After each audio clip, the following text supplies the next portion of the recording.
Saddle up your horses.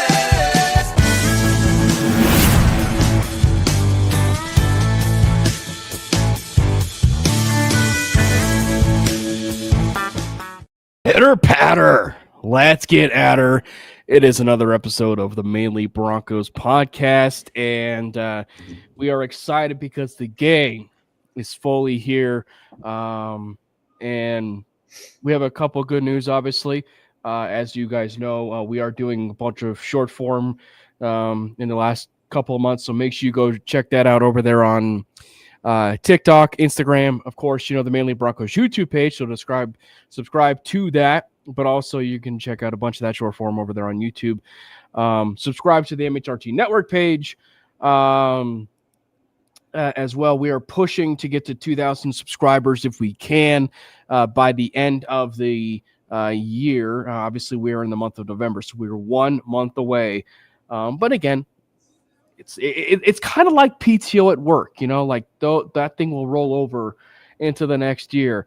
So if we don't get to 2,000 subscribers, we'll roll it into the next year and just continue to push it. However, that is like the first good news. The second is, of course, that Brandon is alive. He is here, and he is back from his trip overseas. So first things first, welcome back, Brandon. And you didn't miss anything. You didn't bring any bad voodoo to the Broncos when you left, or frankly when you were here. They were still winning when you were here, and they were still winning when you left. So it wasn't really any bad voodoo. I don't know, man. I was able to watch most of the games, and I think they already had all the bad voodoo. It was sold out. They already bought all of it. So they were wins, but so how was say about that? How was the trip first and foremost? I kind of like where'd you go? What'd you kind of do? That sort of thing. So I went to first went to England, and we went to this like smaller kind of village in northern England, which was cool because I'd never been before to England in general. So seeing like the smaller town, it was like super picturesque, kind of like it wasn't quite coastal, but it was like by this like large river that like ran into the ocean. So that was super cool. And then we went down to London for about 5 days, which was incredible. Saw like all of the kind of major things you try to get to in London. Went to the Tower of London, which was crazy. It was like actually really great, darker than I expected it to be. I didn't like know the history of it. Apparently they did like tortures there, which was but anyway, I did visit the site of the Broncos' horrible game from a few weeks ago in terms of they won though. The visibility of like the NFL in Europe has got to be not great because they keep sending terrible, not even terrible teams. They just had terrible games. Anyway, so saw that. We went to Trafalgar Square. We saw Big Ben, Westminster Abbey. We went to this thing called Sky Garden. So it's kind of like you know about Chicago, the Willis Tower, where you can get like in that glass box and kind of see all over the city. It's kind of like that, but it's like a garden, which was super cool. We went to the Warner Bros. Studio tour, the Harry Potter Warner Bros. Studio tour, which was incredible. 10 out of 10 there. Basically, you saw like all the set pieces that they used to like film the movies because that's where they actually filmed the movies. They have a tour in California you can also go to, but it's different because it's not actually like on set. It's not where they were filmed. So that was super cool. It was incredible. Highly recommend going. We saw like we were in the Great Hall. We saw Dumbledore's office. We saw Hagrid's hut, the Forbidden Forest. This is all England. This is all in. It's outside of London, but yeah. We saw Platform 9 3/4, all that stuff. It was incredible. And what else did we do that I missed? Oh, we saw St. Paul's Cathedral, which was incredible. Yeah. actually the architect that designed St. Paul's Cathedral is also the same architect that designed the place we were staying at, which was crazy. That's cool. Man, there was a lot. There was a lot to say that we saw, and then we went from there. We went down to Paris for 4 or 5 days as well. Paris, which was also incredible. It was very chaotic compared to London. Like London, there were a lot of people, but it was like very clean and still like, I don't know. It was surprisingly nice. Like I know it was going to be nice, but I figured it would be like kind of big city. You know, it's not like it's kind of dirty, kind of grimy. There's a lot of people everywhere, but no, it was super cool. Paris was nice. It was just like really chaotic because the streets were like really small and there were a lot of people, but it was super fun. We went on a dinner boat cruise on the river, which was amazing. It was at night, started by the Eiffel Tower. So you basically went up and down the river and had dinner. Obviously saw the Eiffel Tower. We went to the Louvre. We were going to go to Versailles, but unfortunately we also were both sick during this trip. So it didn't totally like prevent us from enjoying it, but we were exhausted. So we didn't end up doing that, but incredible. Super, super cool. I was going to say one of the worst feelings ever. Notre Dame as well. I was going to say one of the worst feelings ever is when you feel sick either on the plane ride there or you're leaving or you're getting ready to leave and all of a sudden you get sick. It's one of the worst feelings, when you actually feel that. So yeah. Well, the day we left, we both felt that we had a sore throat and then it kind of went away. And then like 2 days in after us getting there, it was like, it hit you full on. But I think it's also because we were very sleep deprived and also probably dehydrated because the jet lag was brutal. Like we left on a Thursday, got there on a Friday, but there was also a time change when we got there. Yeah. So we were like 8 hours ahead of everyone in the States. And so like basically didn't sleep for probably like over 25 hours. Right. But yeah, other than that, it was great. You bringing up like England specifically, it brings back the memories. Like when me and the family took the trip to England, and we had a blast. I mean, like we would say we went and visited Westminster Abbey, did a whole bunch of like walking, and then obviously we didn't get a chance to see Tottenham at that time because that was way back. But like when you bringing up the Tower of London, it's like, man, that was an absolute blast because like we got a chance to go in and it was like you don't really think of it as like at times like a place of torture, but also it's like one of like the funniest moments that I can recall.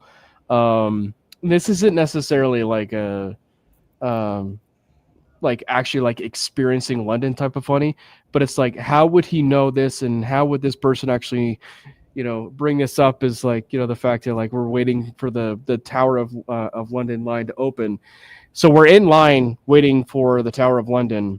And this was right like when Jeff Dunham was like in his prime, like the elite stuff that was coming out with Jeff Dunham. So like his Ahmed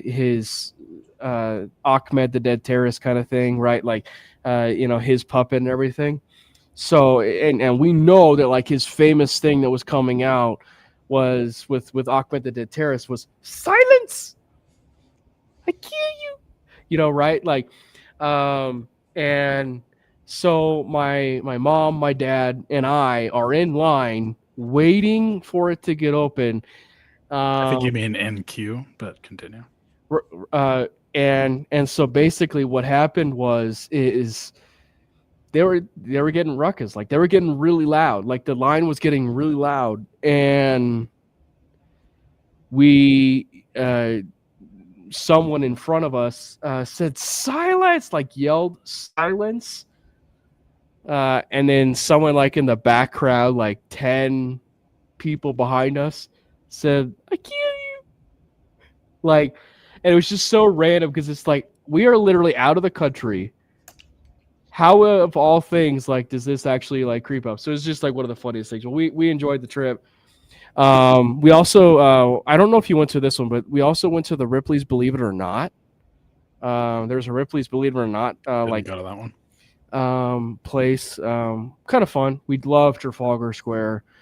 Loved Trafalgar Square. We actually saw Trafalgar Square is cool.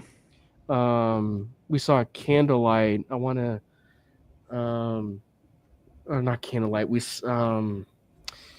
Oh gosh, it's escaping me. But we saw or we didn't. Did we see one? Maybe if my dad's watching the chat, he can chime in. But oh man, I know it if I've seen it. You see it so often on Christmas services and stuff in churches. But we got a chance to, I think, see a service in London, which was a lot of fun. But no, it was an absolute blast, and I love getting those chances to get overseas. Have you ever been overseas, Jordan? I have not. You're missing out. Well, as we said, the Denver Broncos, the Denver Broncos are on a winning streak. They're on a winning streak, but don't tell that to Bronco fans because they're still pretty pissed off about how how things are still going forward. Yeah, again, the Broncos are 8-2, sitting right near the top of the AFC, and we are trending upwards to still being a playoff team. And it's an exciting time. It is an exciting time because, if you were to tell me that the Denver Broncos were going to be 8-2 sitting at this point in the NFL season, we were going to be taking it every single time. But no, because we live in this day and age of instant gratification and we want results from a certain position or even other positions right now.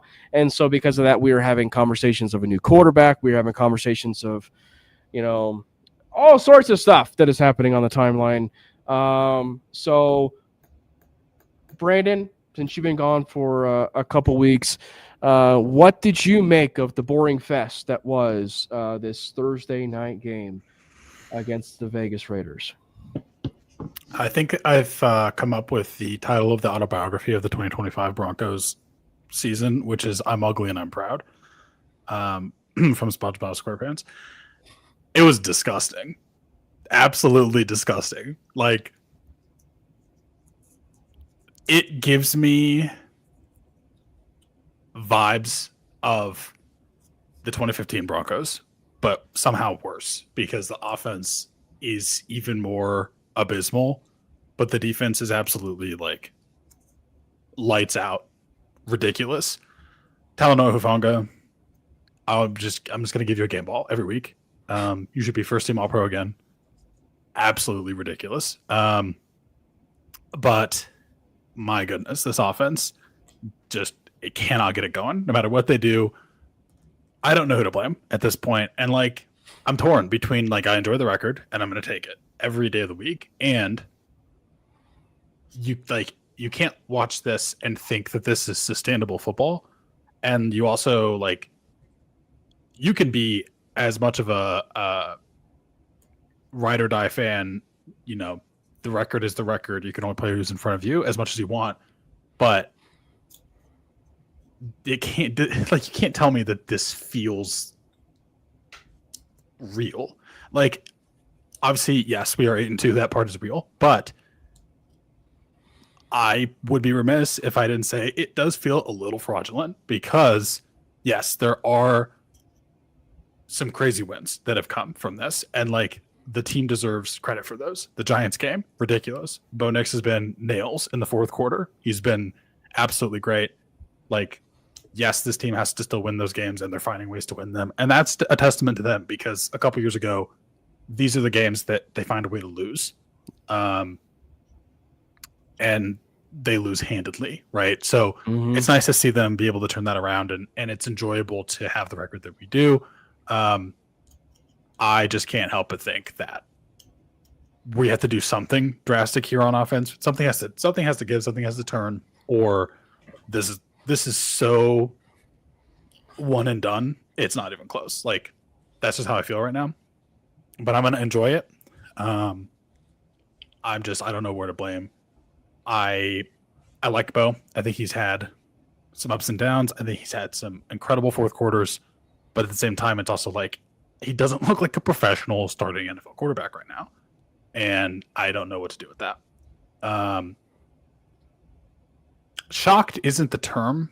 I would say I'm sounding like someone who has watched the past 3 weeks and not been able to talk about it for 3 weeks. Yeah. And it's just kind of all coming out at once. But yeah, that's kind of how I'm feeling. Again, autobiography title of this season is "I'm Ugly Not Proud." I mean, damn, we're there. We're 8-2, and it feels good, but it looks disgusting. Yeah, Jordan. I mean, it's funny how we're on Thursday. I'm not like as passionate to get into all the Bo Nix discourse and how dumb it is on social media. But like if we were to do this like after the game or even like on a Tuesday, I would have been red hot on here. But I guess so much time has been passed by that like all the things that have been said are just so comically awful that I just kind of brush it off at this point. I understand Bo's not playing well, and I understand everybody wants to blame everything on Bo. That's probably the easiest way just to place blame. I understand that all the football calculators out there on social media also want to bring up EPA and any other acronym that has whatever meaning to it. The fact of the matter is the Broncos are 8-2.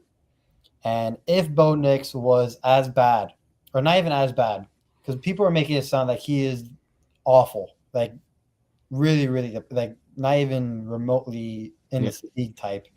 If he was like that, this team would not be 8-2.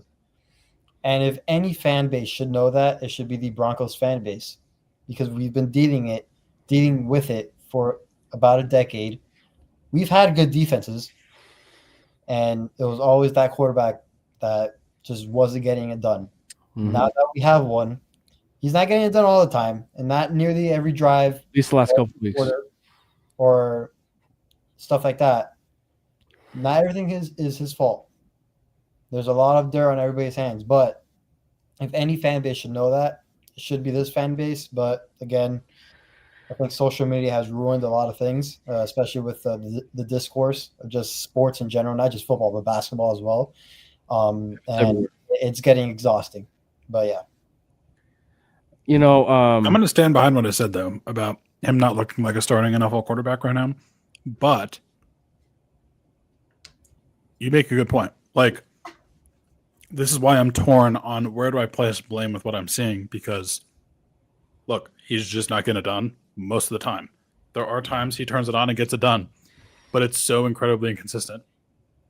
But this is probably the most undisciplined team in football, because I've never, ever, not even in the peak roses are red, violets are blue, holding offense number 72 time, did we get this many flags every single game.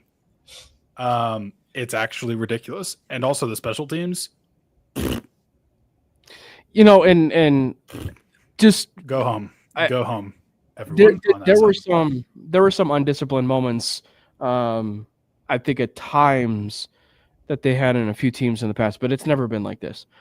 I think that the problem though for me with some of the Bo Nix discourse is when they assume, like they actually assume that he's never been good, like at all. Like he's never been good at all. And it's like, what were you watching last year? What were you even watching during some even pieces of this point this year where there were some highs? Like, what were you watching? Were you just simply latching on to the fact of his draft profile that you've been scouting, or, you know, and that's everything that you've been latching for? And then the moment that negativity happens, that's when it comes up and be like, see, I told you so. I told you so. Like that's where it gets to be so much of a problem, because he's not played well the last couple of weeks, but even then I think he's been good enough. Now, granted, I think the only one where to say it's been good enough has really been that Thursday night game. It's just because that was a pitiful performance. Like that was really, really bad. You want to talk about, I mean, the only reason why it's at least good to talk about in terms of that Thursday night game is just the simple fact that they won the game. If they didn't win that game, you are talking about the argument of the Broncos and Colts game from like a couple of years back on Thursday Night Football about like how bad that Thursday night game was.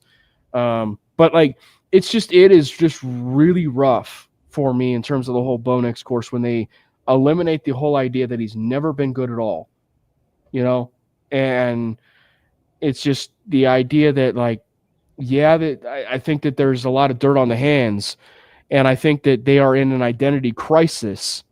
And I think that the fact that this mini bye week, and even the simple fact, win or lose, them playing the Kansas City Chiefs is a good thing for this team because that means that they have this game and then that bye week. So it means that they have like one game in the next, like at least at this point, like in that Thursday game in the last 23 days, right? So that's going to be a good thing. And it means that I think over the course of this season has really tested the mettle of this team, the actual mental fortitude of this team. And having it at such a young point in this team's career with a young quarterback is a good thing for that team going forward, right? And I think as we alluded to, having these games and winning these types of games, it's the fact that like they lost those a year ago. I mean, look at the Kansas City Chiefs. Like, yeah, we'll talk a little bit more about the Broncos and the Kansas City Chiefs game, and probably why it's a little bit more important for the Chiefs than it is the Broncos, even though it is like the biggest game in the last 10 years, right? But I just think that when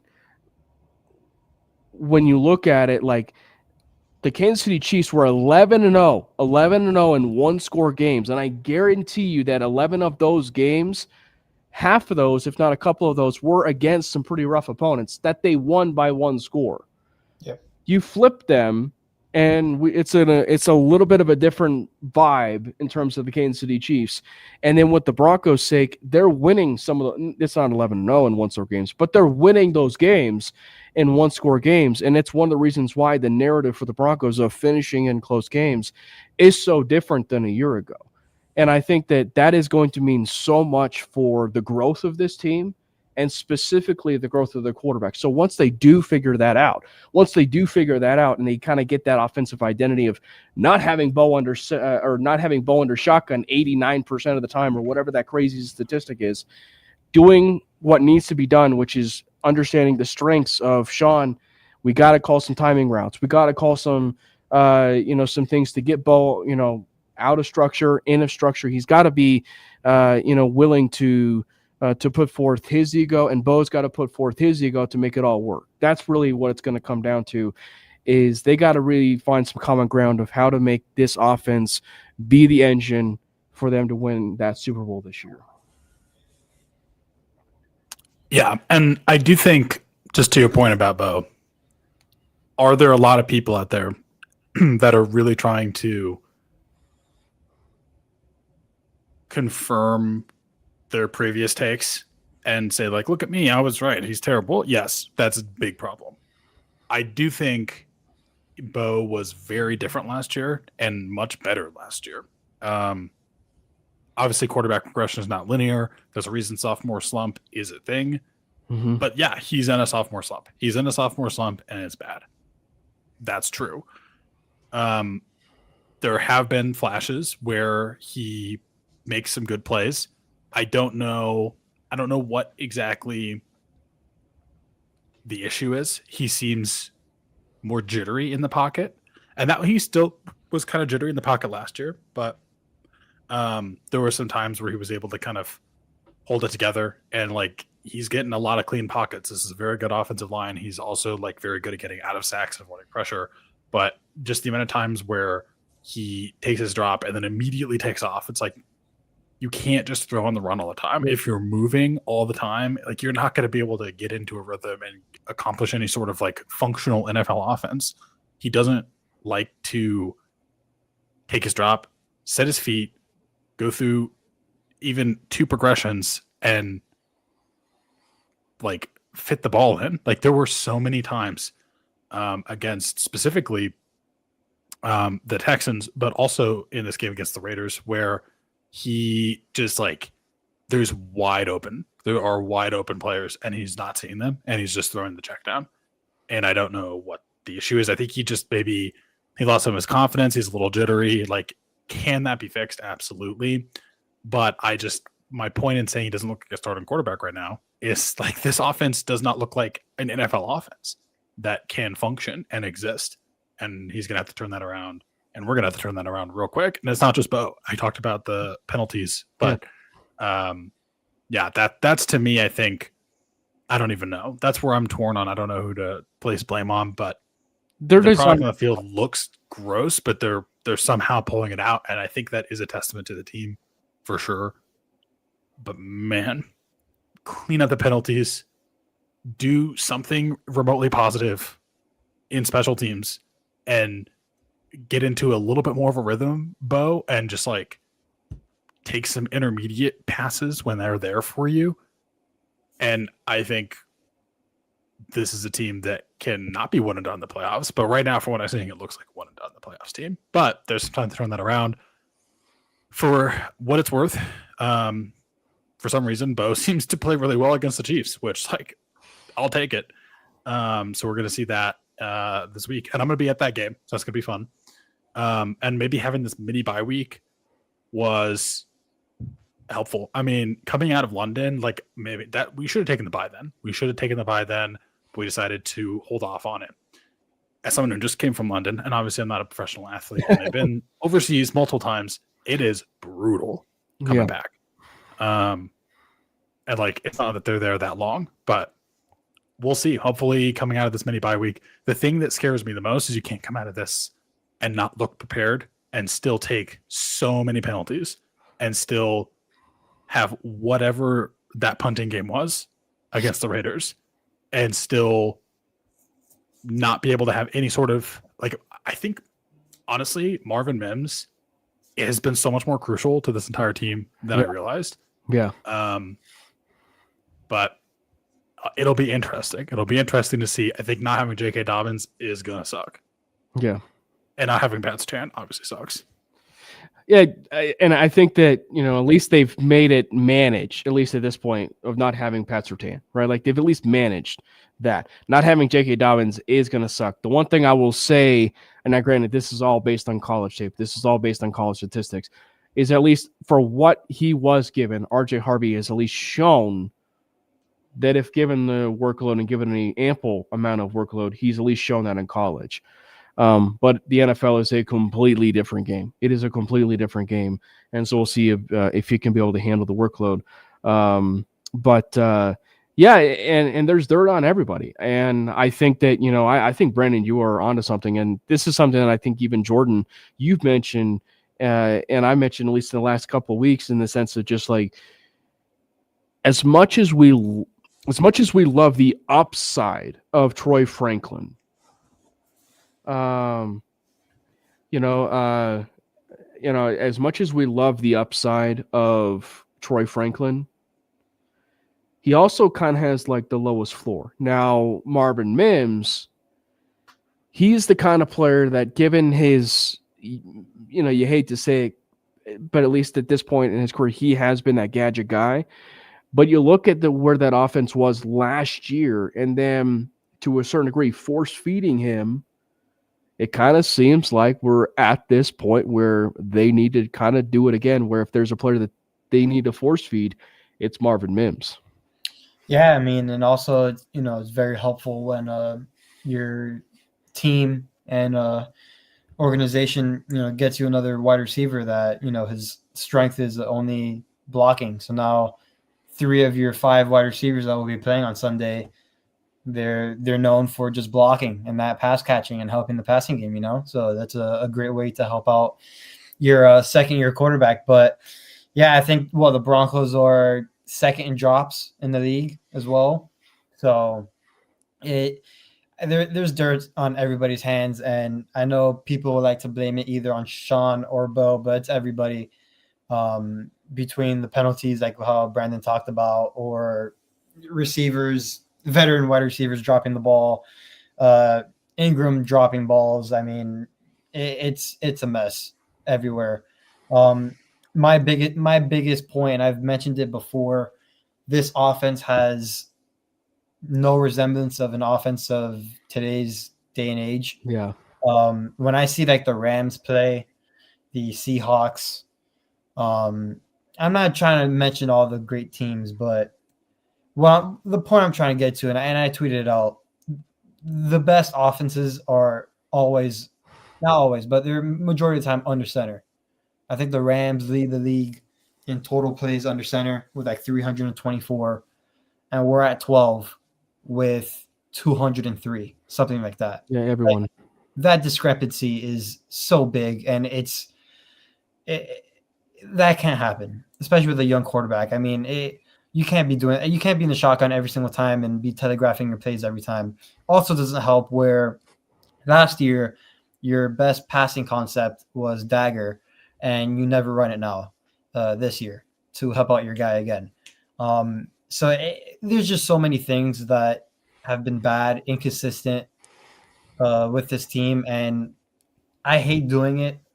I love Sean Payne to death, and I'm so happy he's our head coach, and he's going to continue to be our head coach. But he needs to look himself in the mirror, and he needs to pick it up, because I don't see. And I get people are going to screenshot things that, hey, people are wide open and stuff like that.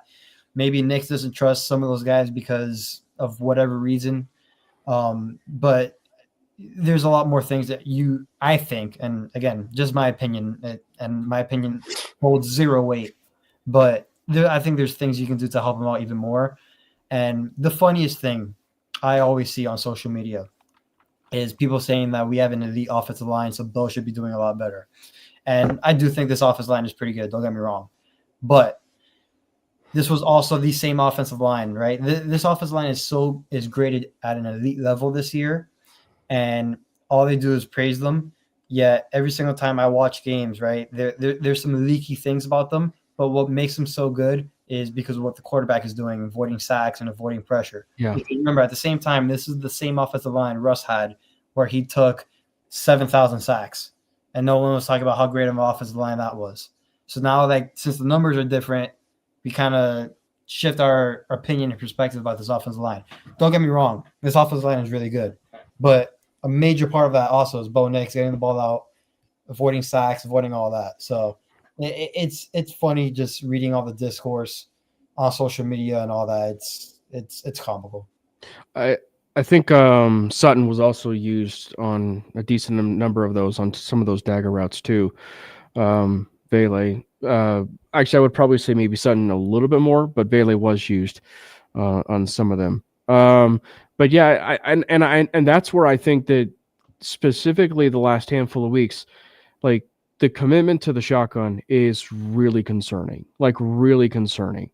because I do think that, Bo, who has had more footwork issues this year, I think in large part it really is because of the shotgun. I think that his pocket presence, I think, has been still really solid. It's just, it is one thing to have that presence, but it's another one thing to climb into phantom pockets, and that is something that has been a big thing for Bo this year. Is he cannot continue to move up in those phantom pockets, right? Like, that is a big thing. Like, he cannot be able to do that more and more. And I think that maybe he's trying to create that for himself, given the fact that he's in shotgun, but or he's almost, in air quotes, like, forcing Sean to, like, look at that and be like, hey, let's kind of get me under center a little bit more. I don't know.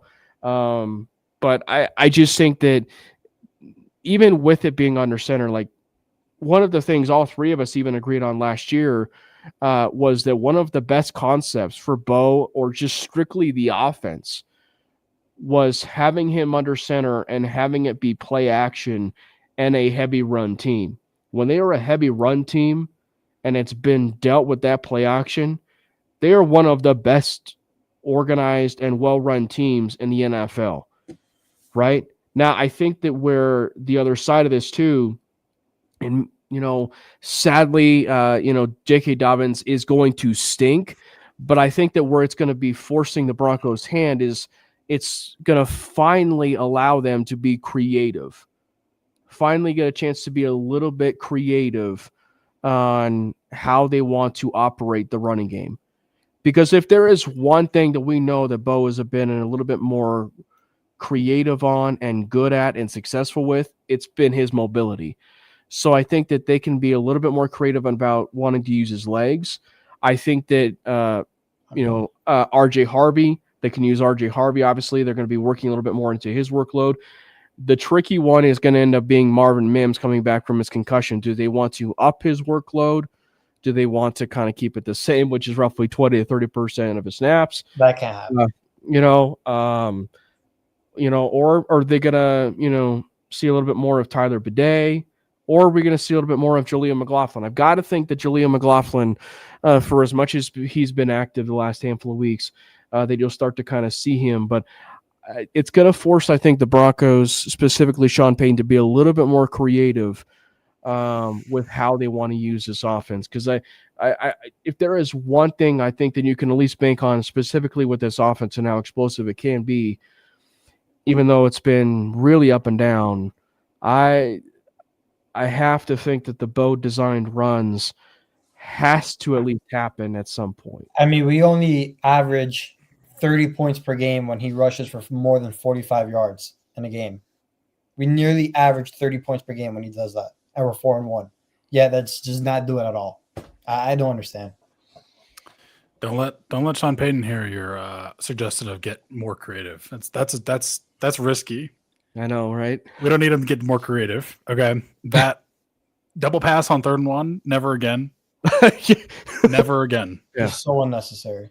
Just wash my eyes out with bleach. But I do think you don't get too cute with it. Just have Bo run the ball more. That's all you need to do. No more it's an extension of the run game, screen game all the time. Just do something normal, please. No double passes, no trick, cutesy, stupid play calls. Just call a QB run. Yeah. I don't know, but I agree. I do think that would be helpful for this offense, and I do think that's where you have to go with have J.K. Dobbins. But I am excited to see what RJ Harvey does, and just stick with the basics, Sean, please. Yeah. Yeah. I feel like I'm not trying to I'm not rooting against this team. I'm just trying to call it like I see it, and this is how I see it. I would love for us to win every game the rest of the way and win the Super Bowl. I want that to happen more than anyone else. But I'm also going to be realistic with what I'm seeing, and what I'm seeing is everything I just said. Yeah, so, and Brandon, for the record, I don't care what you think, but whatever. Brandon, for the record, has never been a sky is falling type of guy. If you want, we love Maddie. If you want someone who's pessimistic, we'll bring on Maddie. And he'll really bring the pessimistic vibes down, and that might actually end up being something. But Brandon just, he just has the same, but at least a slightly different view on it, and that's okay. But it's not a sky is falling by any means. You want a sky is falling, mentality. Go to some other people's, accounts where it's solely focused on one problem and one problem only. And we want to eliminate that problem by replacing that one problem. Go there if you want your own doom and gloom, because you ain't going to get it here. Man, it's tiring. I thought I'd be a lot more passionate today going into it, but it's just since days have been passed, and it's just just looking back at it and thinking about it, it's just so stupid. All the things that are being said. I mean, the fact that I even saw a John Mateer mock draft to Denver is insane at 28. It's so dumb, but it's what we are heading to for social media purposes and how people obtain their information. But listen, I'll say it again. If Bo Nix was actually a very, very, very, very, very, very bad quarterback, like how everybody says, he is, this team would not be 8-2 because that quarterback, that position is way too important. And again, if there's any fan base that should know that, it should be this one. But we want to talk about EPA, SPO, AFS, blah, blah, blah, blah. RBs apparently, because that's a new stat. Yeah. Yeah. Yeah. So, Obviously, this is going to be the vast majority of our segment here. But let's dive into some game balls before we get into this Kansas City Chiefs game, because I'm sure that the game balls are going to be focused on that one side of the ball. So let's get into some game balls.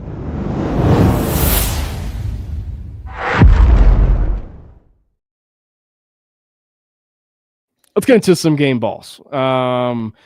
I think, and there's a fair amount of them to go around, but as we said, it's probably one side of the ball, and it's been the one side of the ball that has been the Mr. Consistent all season long.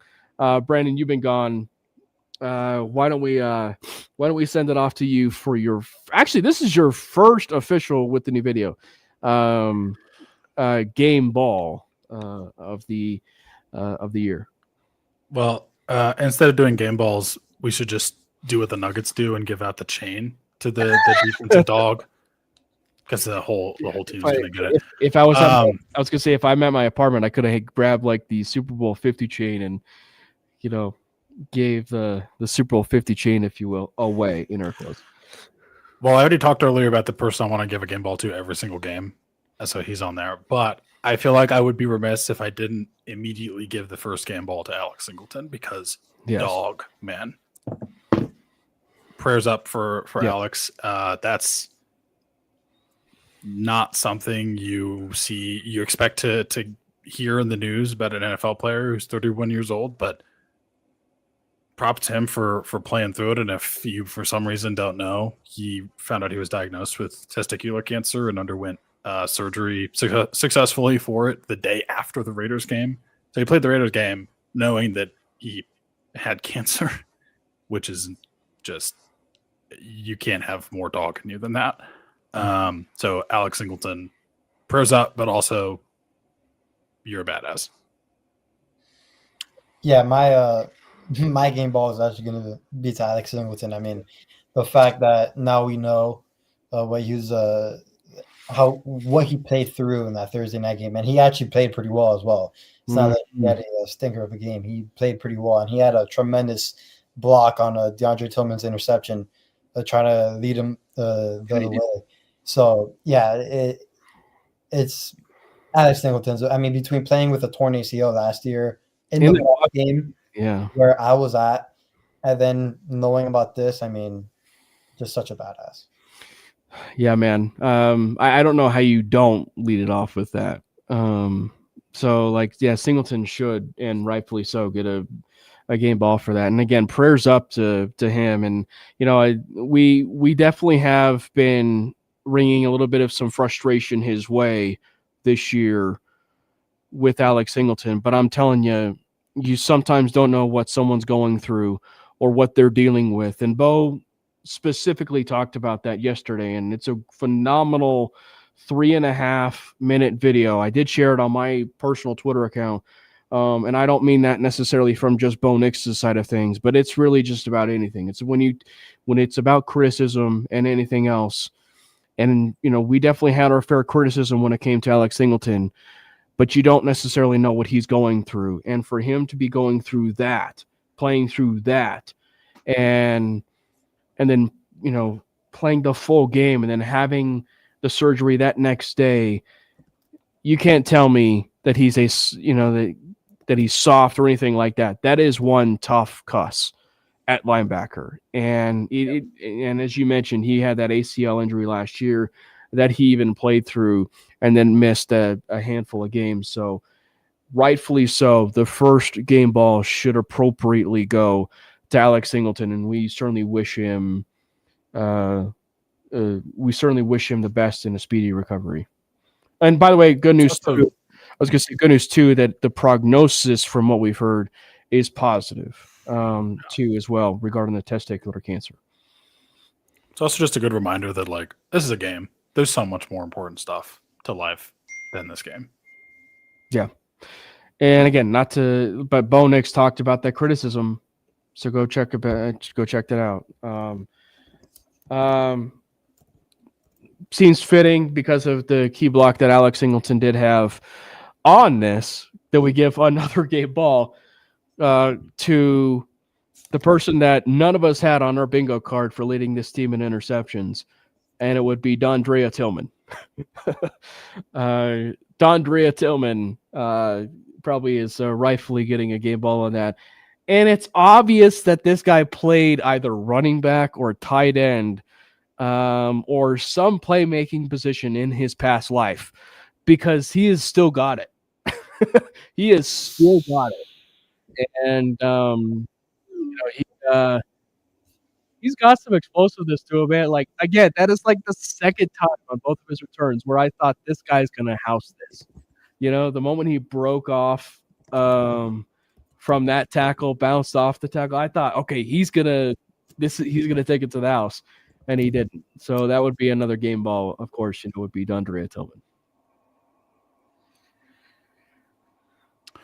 Talanoa Hufanga, come on down, man. Just every week you're getting a game ball. Every week. Just I'll purchase all of the shipping labels and everything and just send them out all at once. Dude is just an absolute baller. He has been probably the most impactful free agent signing we've had. Definitely the one most impactful free agent signing we've had this year. I would say is the most impactful free agent signing we've had since Zach Allen, which was 2.5 years ago. So I mean, it's been a little bit. He has just been every bit the All-Pro Talanoa Hufanga we saw in 2023. He is a menace. He's incredible. He just makes every play you could imagine. He is clearly the he's backing up chess his piece in the backfield. Yeah. He's the chess piece in the in the defensive backfield. He does everything. At every single week and every single play, he gives it his all, and it's just so much fun to watch him. That sack he had on the Raiders was incredible. He had a play, I think it was against the Giants, where he literally does everything you could possibly imagine to stop on this run call by the Giants. He's identifying the play. He's leading guys on the defense. He's getting them in position. He's following the ball. He's cutting around the edge, and he goes up and makes the tackle. It's just incredible. He's an incredible player, and he's going to be an All-Pro again, or he should be an All-Pro again this year.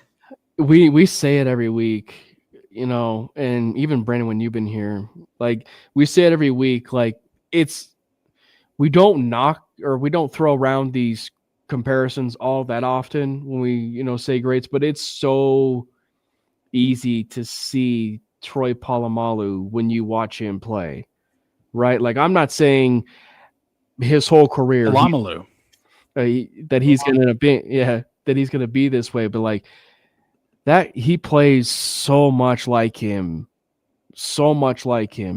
The hair on fire, aggressive. He's but also he's got the quiet demeanor when you talk to him. To a certain degree, it's almost like Brian Dawkins, right? He's the absolute Weapon X on the field, but you get him off the field and he'll pray for you, right? The perfect example, right, is the Stroud game, right? Where, Chris Abrams-Drain had that legal hit on CJ Stroud. A very physical game. And then he's out there praying over him, right? Praying over, CJ Stroud immediately in that moment. So it's just one where he will let you know about it with his style of play and leadership and physicality, but he'll also pray for you 2 minutes later. So it's just he is just the appropriate enforcer for this team. And something that Jordan and I talked about last week when we said that the two enforcers that were on this team that really set the tone of it really has been Dre Greenlaw and Hufanga.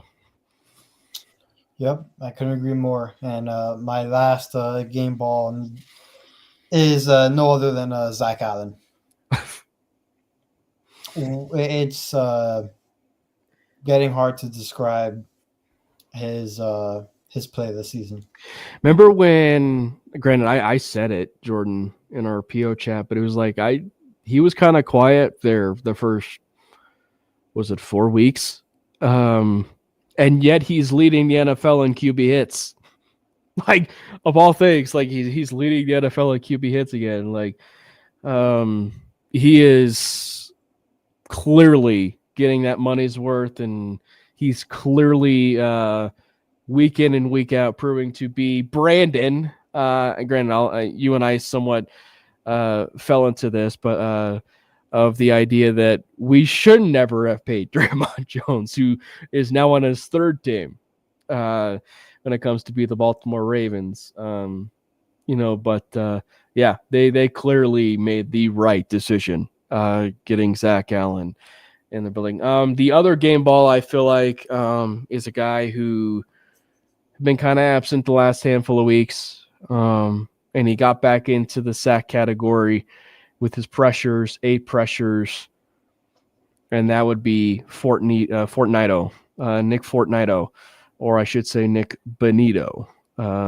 He got back into his sack groove and continued to prove why he is one of, if not the best, pass rushers in the entire NFL at this point.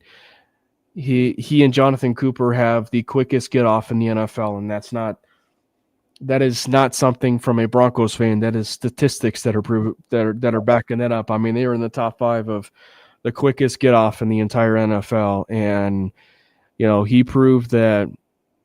For as much as Brandon and I, as much as we talked about Baron Browning being kind of the second coming of Von Miller on his dip move and spin move and whatever. And Browning's good. Like, Browning's good, but like, to see what we've been seeing from the growth of Benito has been leaps and bounds since that draft year. And it's been a beautiful sight to see. So Benito is undoubtedly the next Von Miller, if not better. So I was also going to give it to Nick Benito, although I will say it's so nice to have Dre Greenlaw back. I think Dre Greenlaw deserves a game ball as well. Like, he's just looked. What was it, 60% this time? Yeah, his workload is increasing. Yeah, and I think we're going to see a full Dre Greenlaw on Sunday against the Chiefs, especially with Singleton out. Like, he will be fully unleashed in this Chiefs game, and what better game to be fully unleashed. Yeah. He, even though he's not been playing a ton of snaps, he's just looked absolutely amazing. But like, both him and Hufanga, like, we talked about it when they signed them in the offseason, like, they were just the enforcers that this defense needed, and they are both playing like the enforcers that this defense needed. And I'm excited to see more Dre Greenlaw. He's just looked amazing in the past 2 games. I mean, there was that Texans game. I think he had like 4 negative run stuff yard plays or something. It was crazy. One drive, like one drive. Yeah. One red zone opportunity. He had, what'd you say, Jordan? 3? Was it 3? Was it 3 yeah, or 4? No, it was 3 on that drive, 4 in the game. I suppose 4 in the game. Okay. Yeah, he's just been incredible. So shout out to the 49er boys that came over, because they're killing it. Maybe John Lynch is just trying to help out his boys down there in Denver and sending them their way. So yeah, kudos. I don't know. Maybe that means that Juwan Jennings is going to end up being a Bronco next year. He is a prototype Sean Payton type of wide receiver, but it's okay because we have little Jordan Humphrey back in the building. So who needs a Juwan Jennings on this roster, right, Jordan? He is going to be playing for the Kansas City Chiefs game. Now, he has a role. He has a specific role. Now, how I will explain this in terms of the previewing, and one of the reasons why I think it's going to at least be impactful in this game, is that I think if there's an area, and it's a big area, and it's one that Sean Payton has a love child for, and that is the screen game. The screen game specifically this year has been left a lot to be desired. And if there is one thing specific that little Jordan Humphrey can do, that is being an extra blocker. And are you tipping your hand a little bit? Maybe. But I think that the screen game has probably been so bad that Sean needed someone he can trust back in that building. And sadly, yes, Jordan, it is little Jordan Humphrey. So, I mean, he will serve a purpose, I think, in this game against the Chiefs. But I do wonder if it's one where now that Mims is back, are we going to see a little bit more of some extensions with Marvin Mims on some of these plays, or even RJ Harvey at times, and frankly, maybe even Bo on design runs where, you know, you see a little Jordan Humphrey. The other idea of this too is, and it's the idea that I've been mentioning before, is no, I don't think he's great necessarily, but he's so big and he's massive, but he's not as massive necessarily. He's kind of a tweener. Maybe they kind of convert him to a little bit to a tight end, and maybe is that suggesting that they don't like what they see from Mercedes Lewis? I don't know. He is like 41 years old. He's older than me. Like he's pretty close to AARP territory. So I do think the move was at least needed from that regard. But it's one where the plays you ask him to do, he's not really consistent with it. Yeah, it amazes me that, like, what the Bears do for Caleb, you know, he has like DJ Moore, Adunze, Luther Burden. They drafted another first-round weapon in Colson Love. Then he has Cole Kmet.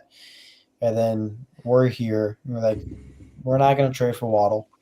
We're going to give you little Jordan Humphrey. We're going to give you Pat Bryant and Trent Sherfield, which all three of their main strengths are blocking. And then we're going to give you Cortland Sutton, who's been non-existent these last few games. And people are going to say, yeah, they've been doubling and all that. Real wide receiver ones still produce, even though they're getting doubled. And then a Troy Franklin that has been up and down a bit, but again, the standard with him has gone a little bit too far as well. And then now with a Marvin Mims coming back, where we're nearly not going to play him enough where he should be. So it's comical, and we are going to be tipping our hand whenever little Jordan Humphrey's in the game. And I don't know how I'm going to react, but when I see him enter the game, and it's him, Trent Sherfield, and Pat Bryant, all three of them in the game, and I see a screen pass, I legit may throw my phone across the room.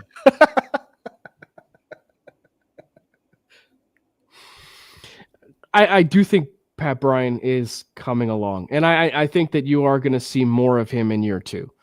But I think that it's one where, like I said, Brandon, he has a role, right? Like it's obvious little Jordan Humphrey has a role with this team, and it's something that specifically this team has missed. That, yeah, Sean does love his screen game, but if there is an area where this team is really lacked, is that perimeter blocking, and the perimeter blocking has been really, really bad this year from an execution standpoint.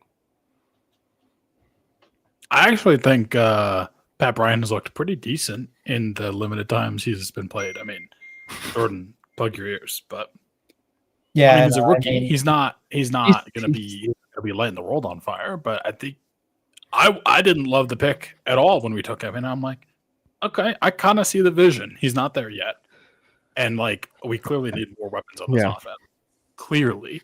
But I don't hate him as a developmental depth guy. You could argue. I was gonna say you could argue he just needs more opportunities, right? Like you could actually argue he needs more opportunities. Hey, we need explosive playmakers, not blockers. I'm tired of it. He converted 2 third downs in that Houston game. Okay, he did. I mean, He did, and also I do love how everybody was floating the boat on their on the 40-yard pass, even though it was Bo Nix that was the one that got him open because when he scrambled, Pat Bryant's defender decided to say, "Hey, Bo's a real threat with his legs. Let me go get him," and then leaves Bryant wide open. you're a hater. What I don't understand how people like Bo literally got him open. I don't understand like the love with that. It was a great play. Like it was a great play though, and good on them. I actually don't think this rules them out though. Still being a little bit aggressive for a wide receiver more and They more. need I and so looking at this Chiefs game, this is undoubtedly the biggest game. This is undoubtedly the biggest game that the Broncos will have had in 10 years, frankly, since 2015. And relatively speaking, the Broncos, I mean, from a divisional side of things, this was a big game. But from the Chiefs side of things, they need this game bad. Like so there's far more urgency on their side than it is ours to a degree, even though I think there's urgency all across the board. Right? Because like the Chiefs want to prove that they are still in this thing. If they lose this game,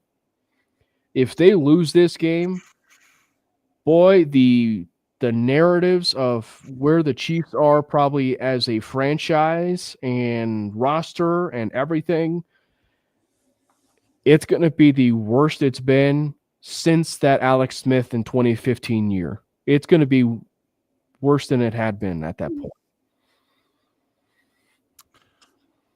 Real quick, as long as we're talking about explosive playmakers, have you guys watched Jordan Tyson at Arizona State this year? Yep. Yeah. And we will not draft them. He's going to go probably in the top. Let me dream. Okay, let me dream. Bro, we can dream together. Yeah. It's okay. That's all I had there. Mainly Igbuka took a pretty significant hit this year. Let's talk about it. But yeah, I think that, this is a must-win game. Yeah. Like this is a big game. And I think that the fact that it's at home should at least give the Broncos enough confidence, right? Enough confidence going into this game. And I think that mini bye week is at least good for them to where they can reset themselves, maybe kind of gather themselves a little bit offensively. And, for as much as things do kind of get discounted a little bit with the fact that, the Broncos won that game 38-0 against the Chiefs, against backups and everything, but they clinched a playoff spot in that game. It's going to be one where, I think that the Broncos are going to be viewed, I would hope, at least a little bit differently. If you see a little bit more of a confident. Let me ask you this, and I don't mean to go a little bit too much onto the Bo Nix stuff.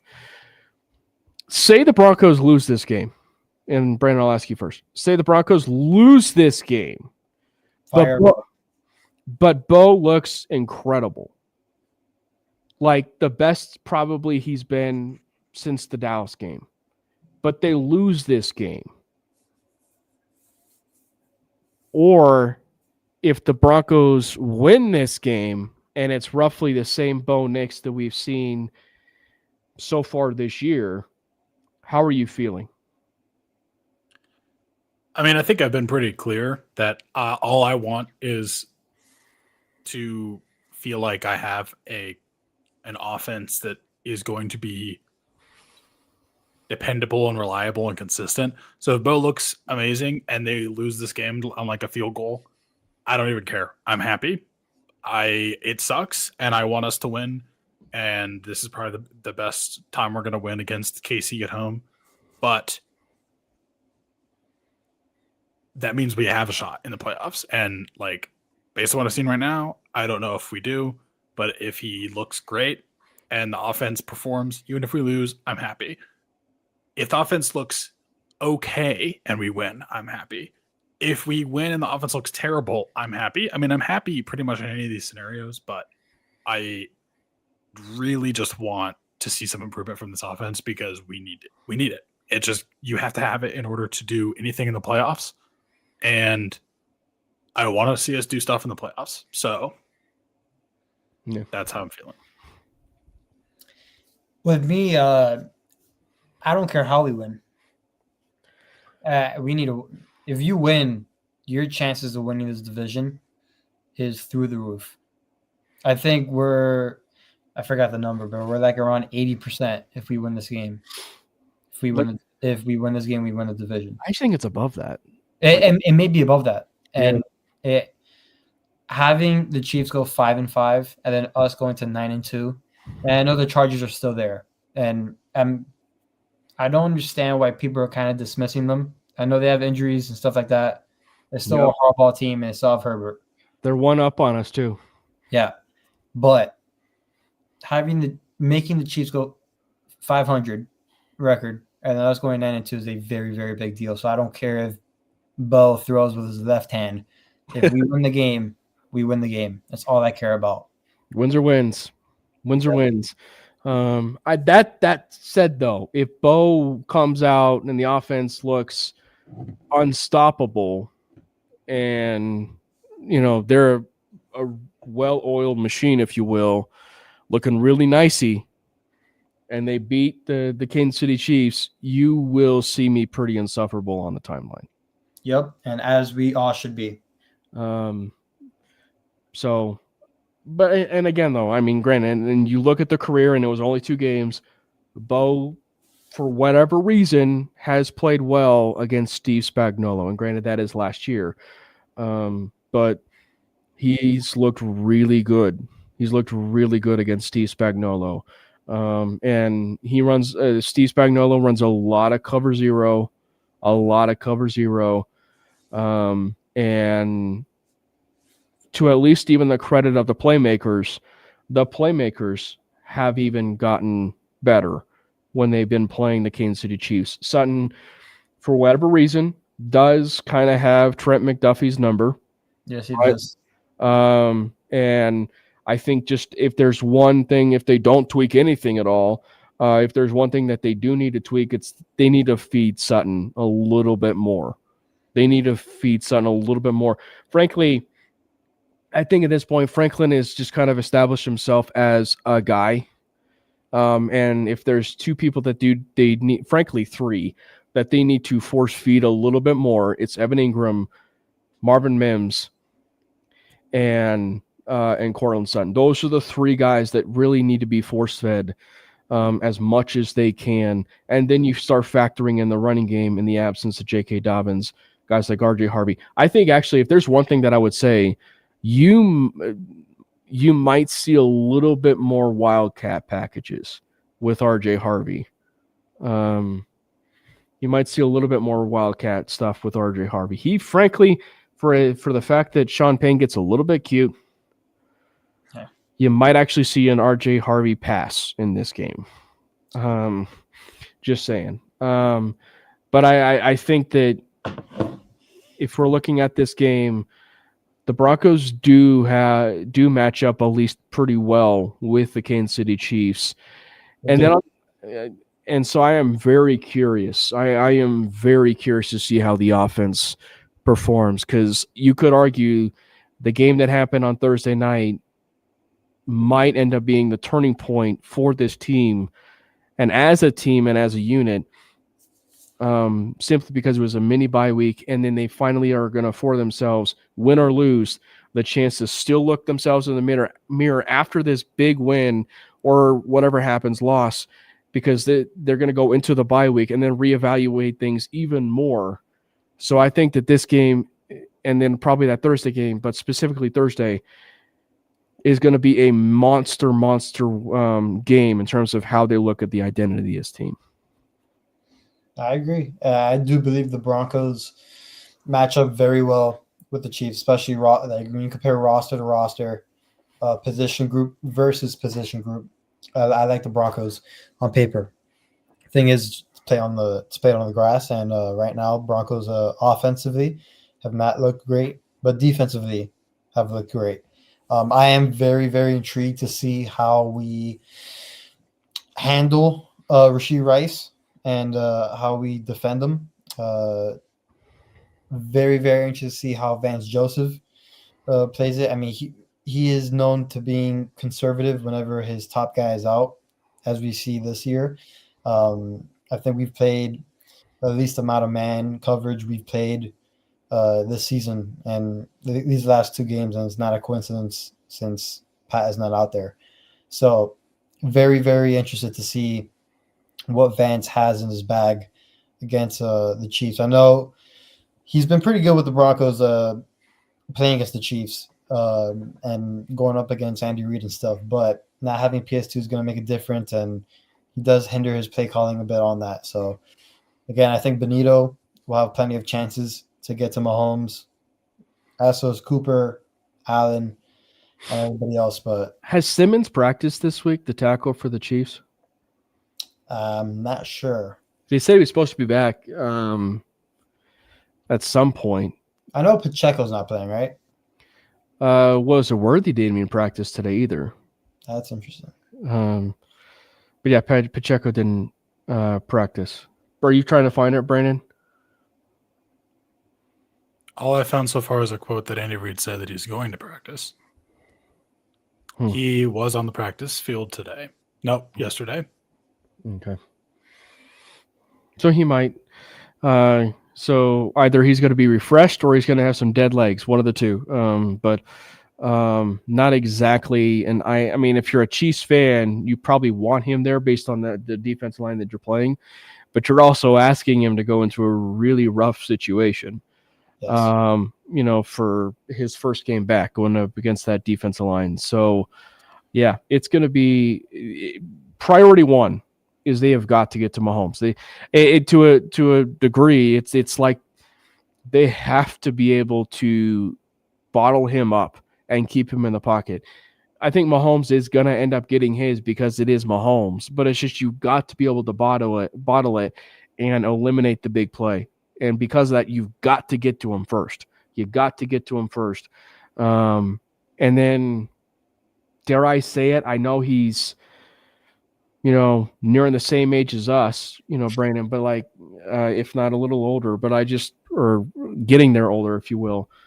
But you got to still stop Travis Kelce, because he's the type of player that, like, the moment you lose sight of him is the moment Patrick Mahomes finds him in the middle part of the field. So, how old do you think I am, man? Travis Kelce's way older than me. He's 6 years older than me. What you talking about, Willis? But yeah, real quick, Josh Simmons was a full participant yesterday and today. Nice. Xavier Worthy was limited today. Pacheco didn't practice. Karlaftis was limited. Karlaftis. Okay. Yeah. So, but it's going to be interesting to see how the Broncos defense kind of handle this, because based on where Kelce is in his age, Barron, I think, would be the right guy for that and suited up for him. But also, if we are seeing a little bit more of an uptick in Dre Greenlaw's workload, right? Yep. I could see being the trio of something that I wanted to see for a little bit, and that might be a trio of the tight end killer, which is Jade Barron, Dre Greenlaw, and then Talanoa Hufanga. I think that those are going to end up being kind of the trio of there. But I think that Hufanga specifically is going to be manning that middle part of the field. If there's something that happens in the middle part of the field, if Greenlaw's not getting it, Hufanga's getting it. So I think it's going to be a very interesting thing to monitor for that. Yeah, and then offensively, are we going to go away from the run when you're averaging 4 yards or 5 yards per carry? Are we going to get under center and look like a real offense? Are you going to get your playmakers involved when you should? Are you going to help out your quarterback when you should? Are you going to play Marvin Mims more than 20% of the snaps? I mean, there are a lot of questions that need to be answered on Sunday with this group. I have no idea what to expect from them. Are you not going to false start at home with no crowd noise when you're on offense? Are you not going to hold when it's not like? There's just so many things for the offense. Are you going to hold on special teams when you're actually the kicking team and not the, the return team, or just in general? Like, are you going to catch the ball? Are you going to catch the ball? By the way, Josh, the answer based on this roster, I would say Colston is Sutton, Sproles is Harvey, and Ingram, for what they signed him to be, should have been the Jimmy Graham. We just haven't seen it yet. Well, they're playing in those roles, but they're not in the same stratosphere. No. But I think if you're looking at this team, those are the three. But I also think they're like, of the three that need to be force-fed the ball, it's Ingram, Sutton, and Marvin Mims. Marvin Mims might end up being your Darren Sproles, if we're being completely honest, depending on how they wanted to use them. And by the way, they are playing in their offense too. Like, I'm talking about 2012 offense, because this offense is not a 2025 offense. So, yeah. But so looking at this game, the score, everything, win or lose, Brendan, you're up. What's the prediction? Oh man.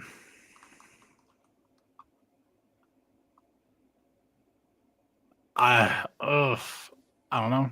Does the winning? I'm going to say that come to an end. Does the winning streak come to an end? This is a good defense, man. Unfortunately, not having Surtain is going to suck. Not having J.K. Dobbins is going to suck.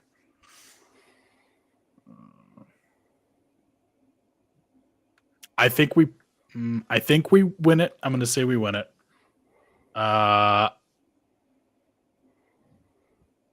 think it's going to be I don't know if it's going to be as ugly as it's been the past couple weeks, but I think it might be like a 2017. Yeah, 2017, 17-14 kind of scenario. I don't think it's going to be like a 10-7.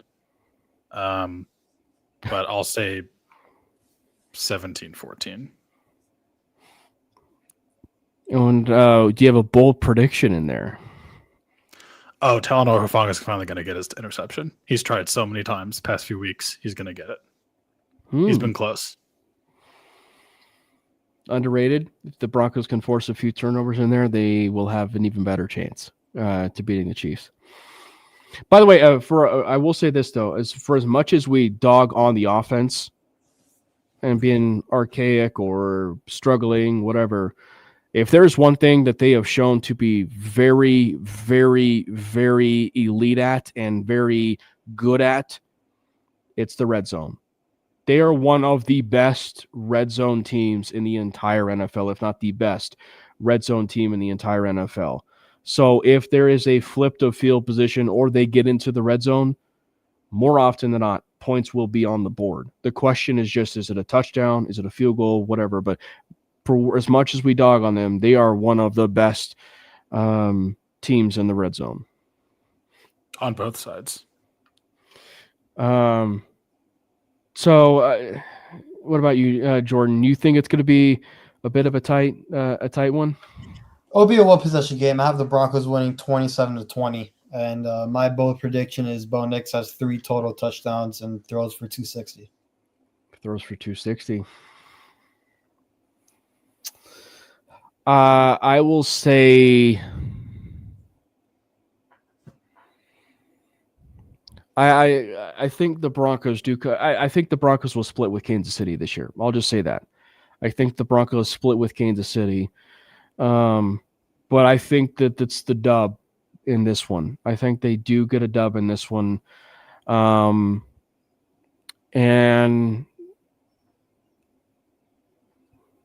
I think it's going to be a pretty close one. I think it's going to be a pretty close one. I think it's going to be one where I'm going to say 30-20. I'm going to say 30-20, but I'm going to say there's a preface on this. I think it's going to be close for a period here. And then in that second half, the offenses are going to be moving the ball fairly decently, but the Broncos are going to be into field goal range where it's going to be 21-20 or something. And you're going to see a field goal that gets it to be 24-20, and then a 27-20, and then a 30-20. That kind of gets it to be the 30-20. But I think that the offense kind of performs and a little bit. And I love the Bo Nix 3 touchdowns, but I think it's going to be 3 passing touchdowns. I think it's going to be 3 passing touchdowns. I do think he throws for a little over 250, and I think he adds some rushing numbers in there as well.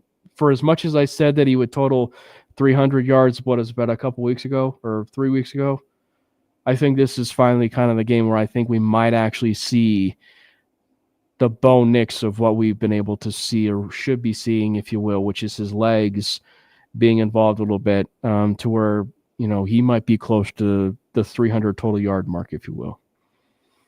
I think the point I'm trying to make, though, just in terms of numbers, bowl predictions, whatever, I think we see a much better Bo Nix than we've seen in the last at least couple weeks. Whatever that happens, win or lose, I think we see a much better Bo Nix than we've seen in the weeks prior. I like it. I hope so.